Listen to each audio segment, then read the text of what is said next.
உங்களுக்கு வந்து இப்ப நீங்க ஃப்ரெஷரா தானே போறீங்க. உங்களுக்கு காமனா வந்து நீங்க லாஸ்ட் கம்பெனி எங்க வொர்க் பண்ணீங்க? இப்படி கேட்க மாட்டாங்க. மேபி எப்படி கேட்பாங்கன்னா, நீங்க வேற ஏதாவது இன்டர்வியூ அட்டெண்ட் பண்ணீங்களா? கேம்பஸ்ல இன்டர்வியூ அட்டெண்ட் பண்ணீங்களா? அப்படின்லாம் கொஸ்டின் கேட்பாங்க. இல்ல நீங்க வேற ஏதாவது கம்பெனில வொர்க் பண்ணியிருந்தாலும், அந்த கம்பெனிய பத்தி கேட்பாங்க.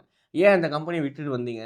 ஏன் அந்த கம்பெனில ஆஃபர் வாங்கிட்டு ஜாயின் பண்ணாம வந்துட்டீங்க? ஏன் அந்த கம்பெனில இன்டர்வியூ அட்டெண்ட் பண்ணிட்டு ஜாயின் பண்ணாம வந்துட்டீங்க? இந்த மாரி ஏதாவது ஒரு கொஸ்டின் உங்களுக்கு வரும். அவங்க கிட்ட போய், "சார் அந்த கம்பெனியா சார்? அந்த கம்பெனி ஒரு டோமர் கம்பெனி சார்." இந்த மாரிலாம் சொன்னீங்கன்னு வச்சுக்கோங்களேன், நாளைக்கு இந்த கம்பெனிலேருந்து வெளிய போனாலும் நீங்க இப்படி தான் சொல்லுவீங்கன்ட்டு அவன் யோசிப்பான். அதனால பழைய ப்ரீவியஸ் எக்ஸ்பீரியன்ஸோ, இல்ல ப்ரீவியஸ் கம்பெனி பத்தியோ தப்பா பேசாதீங்க.